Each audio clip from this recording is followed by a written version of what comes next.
শীতের দিনে মটর শেষ হওয়ার আগে একবার এইভাবে সোয়াবিন দিয়ে বানান, আর এই তরকারিটা খেতে এত সুস্বাদু হয় যে মটর শেষ হওয়া আগের দিন পর্যন্ত আপনারা রোজ এইভাবে বানাতেই পছন্দ করবেন।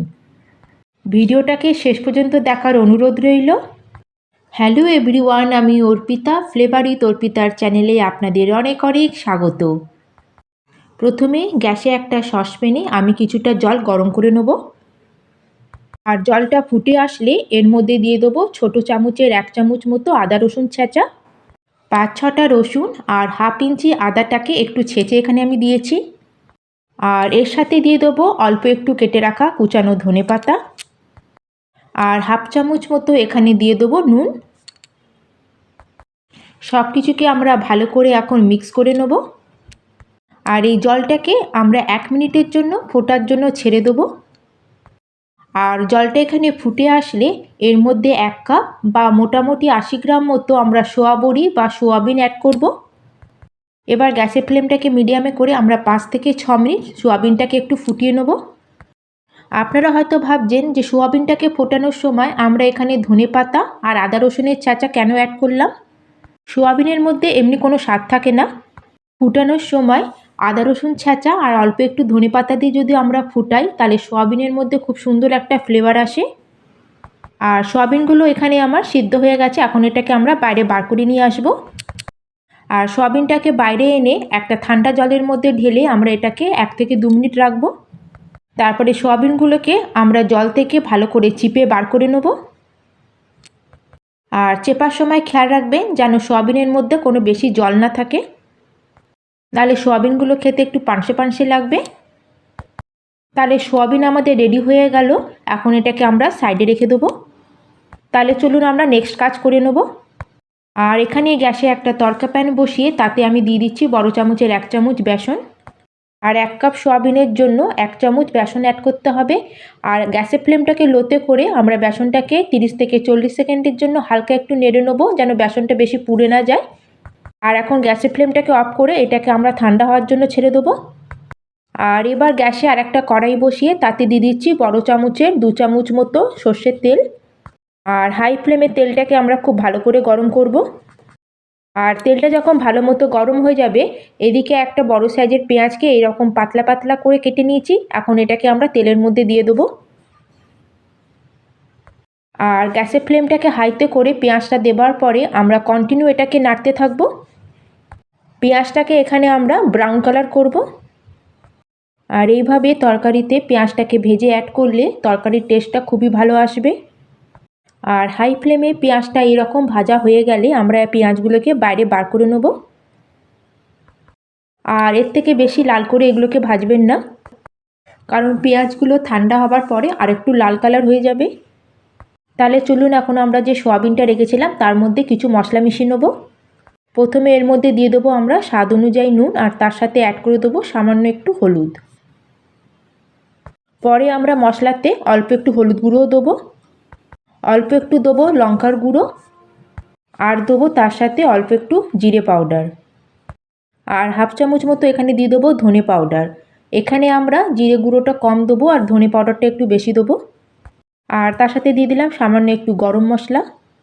এবার এর মধ্যে দিয়ে দেবো আমাদের ভেজে রাখা বেসনটাকে, আর 1 চামচ মতো এখানে অ্যাড করে দেবো কসুরি মেথি। যদি আপনাদের কাছে থাকে তাহলে অবশ্যই অ্যাড করবেন। আর এখন আমরা ভেজে রাখা যে পেঁয়াজটা ছিল সেটাকে এর মধ্যে অ্যাড করে দেবো। আপনারা চাইলে এই সব মশলা দিয়ে সোয়াবিনটাকে মেখে নিতে পারেন, কিন্তু তরকারির টেস্ট বাড়ানোর জন্য এখানে আমরা 1 চামচ মতো ফ্রেশ দই অ্যাড করব। যেহেতু আমরা এখানে অল্প একটু বেসন অ্যাড করেছি আর তার সাথে এখানে আমরা দই অ্যাড করছি, এই দই আর বেসনের যে কম্বিনেশনে এই তরকারির টেস্টটা খুবই ভালো আসবে। আর যদি আপনারা দই অ্যাড করতে না চান তাহলে দইয়ের পরিবর্তে আপনারা 1-2 চামচ মতো জল অ্যাড করতে পারেন। আর যদি দই দেন তাহলে এর মধ্যে একটুকু জল দেবেন না, এমনি সব কিছুকে মিশিয়ে নেবেন। আর দর্শক বন্ধুরা, আপনাদের কাছে একটা নিবেদন, আপনাদের যদি আজকের এই রেসিপিটা একটুও ভালো লাগে অবশ্যই কিন্তু একটা লাইক করবেন, আর ফ্রেন্ড অ্যান্ড ফ্যামিলির সাথে ভিডিওটাকে শেয়ার করবেন। আর চ্যানেলে যদি নতুন থাকেন, এখনও পর্যন্ত চ্যানেলটিকে সাবস্ক্রাইব না করে থাকেন, তাহলে প্লিজ চ্যানেলটিকে সাবস্ক্রাইব করে দেবেন। আর সোয়াবিনটাকে ভালো করে মাখা হয়ে গেলে এখন এটাকে আমরা 5 থেকে 7 মিনিটের জন্য সাইডে রেখে দেবো, যাতে সব কিছু ভালো মতো মিশে যায়।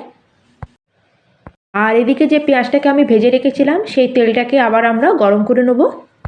আর তেলটা এখানে গরম হয়ে গেলে এতে হাফ চামচ গোটা জিরে, 2টো এলাচ, 3-4টে লবঙ্গ, 1 টুকরো দারচিনি, তার সাথে 5-6খানা গোলমরিচ এর মধ্যে অ্যাড করে দেবো। একটা তেজপাতাও দিয়ে দেবো এর মধ্যে। আর গোটা গরম মশলাগুলো তেলের মধ্যে ফুটে গেলে এখন আমরা এর মধ্যে 1 পিঞ্চ মতো হিং অ্যাড করব। মটরটা গ্যাস করে সেজন্য সামান্য একটু হিং অ্যাড করলে তরকারিটা আমাদের খুব তাড়াতাড়ি হজম হয়ে যাবে। আর হিংটা তেলের মধ্যে একটু নেড়ে চেড়ে আমরা এখানে একটা মিডিয়াম সাইজের পেঁয়াজ কুচি অ্যাড করব। গ্যাসের ফ্লেমটাকে লো মিডিয়ামে করে আমরা পেঁয়াজটাকে হালকা একটু লাল কালার হওয়া পর্যন্ত ভাজবো। আর এখন গ্যাসের ফ্লেমটাকে আমরা লোতে করে দেবো। আর ওখানে আমরা তরকারির জন্য একটা মশলা বানাবো। আর মশলার জন্য একটা গ্রাইন্ডার জার নেবো। আর এর মধ্যে অ্যাড করে দেবো 10-12টা মতো রসুন, 1 ইঞ্চি আদার টুকরো আর ঝালের জন্য 2টো কাঁচা লঙ্কা। এখানে আদা কম দেবেন আর রসুন একটু বেশি দেবেন। আর তার সাথে একটা বড় সাইজের এখানে আমি দেশি টমেটো নিয়েছি। আর নিয়েছি কিছুটা আমরা ডাঁটাসহ ধনেপাতা। ধনেপাতার অপেক্ষায় ধনেপাতার ডাঁটার মধ্যে বেশি ফ্লেভার থাকে। আর এখন আমরা এর মধ্যে 2-3 চামচ মতো জল অ্যাড করে আমরা এটাকে মিহি করে বেটে নিয়ে আসবো। আর এখানে দেখুন আমার মশলা রেডি হয়ে গেল। তাহলে ওদিকে আমরা পেঁয়াজটাকে চেক করে নেব। আর পেঁয়াজটা এদিকে দেখুন হালকা আমাদের লাল কালার হয়ে ভাজা হয়ে গেছে। এই পর্যন্ত এটাকে ভেজে নিতে হবে। এখন গ্যাসের ফ্লেমটাকে একদম লোতে করে দেবো। আর দিয়ে দেবো হাফ চামচ মতো হলুদ গুঁড়ো আর হাফ চামচ মতো কাশ্মীরি লঙ্কা পাউডার। তেলের মধ্যে পেঁয়াজটা ভাজার সময় আমরা যদি সামান্য একটু লঙ্কার গুঁড়ো আর হলুদ গুঁড়ো দিয়ে যদি ভাজি তাহলে সুন্দর তরকারির একটা কালার আসে। তাছাড়া লঙ্কা গুঁড়ো আর হলুদ গুঁড়োর একটা কাঁচা গন্ধও চলে যায়। কিন্তু খেয়াল রাখতে হবে যাতে তেলের মধ্যে হলুদ আর লঙ্কা গুঁড়োটা পুড়ে না যায়, নাহলে তরকারির টেস্টটা পুরো খারাপ হয়ে যাবে। তারপর আমরা এখানে বেটে রাখা মশলাটাকে দিয়ে দেবো। আর গ্রাইন্ডার জার ধুয়ে 2-3 চামচ মতো এখানে আমরা জল অ্যাড করব। আর সব কিছুকে একবার ভালো করে আমরা মিক্স করে নেব। আর এখন আমরা শুধু তরকারিতে মশলা আর মটরের জন্য নুন অ্যাড করব। আর আমরা সয়াবিনের মধ্যে নুন অ্যাড করেছি। আর এখানে আমাদের কোনো মশলা অ্যাড করার কোনো দরকার নেই, কারণ সয়াবিনটাকে আমরা মিক্স করার সময় কিছু গুঁড়ো মশলার মধ্যে অ্যাড করেছিলাম। আর এখন এটাকে কভার করে আমরা লো মিডিয়াম ফ্লেমে মশলা থেকে তেল বেরোনো পর্যন্ত এটাকে কুক করে নেব। আর 5-6 মিনিট পরে দেখুন এখানে মশলার উপরে তেল এসে গেছে, কিন্তু মশলাটা এখনও ঠিকমতো কষানো হয়নি। মশলা আমাদের আরও কিছু সময় কষে নিতে হবে। এই স্টেজে আমরা এখানে 1 কাপ মতো দিয়ে দেবো ফ্রেশ গ্রিন মটর।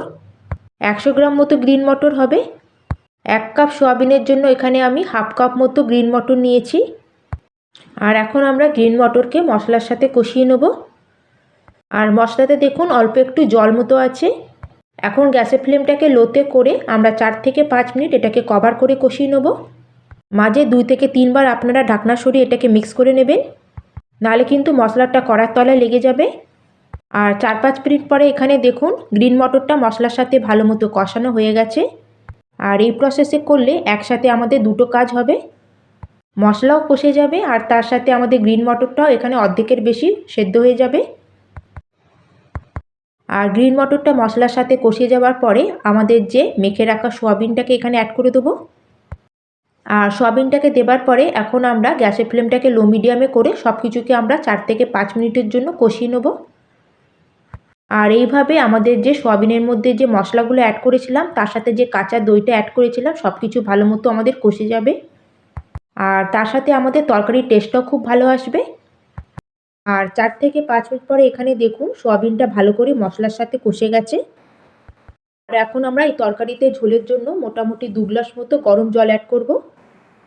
তার থেকে কিন্তু বেশি জল আপনারা এখানে দেবেন না, আর ঠান্ডা জলও এখানে অ্যাড করবেন না। আর এই তরকারিটাকে আমরা বেশি ঝোল করব না। আর সব কিছুকে ভালো করে মেশানোর পরে আমরা গ্যাসের ফ্লেমটাকে হাইতে করে দেবো। সব কিছু খুব তাড়াতাড়ি ফুটতে শুরু হয়ে যাবে। আর ঝোলটা একটু ফুটে আসলে আমরা এটাকে কভার করে লো মিডিয়াম ফ্লেমে 5 থেকে 6 মিনিটের জন্য একটু কুক করে নেব। এতে সব কিছু ভালো মতো সেদ্ধও হয়ে যাবে আর তার সাথে মশলার ফ্লেভারটা আমাদের তরকারির মধ্যেও চলে আসবে।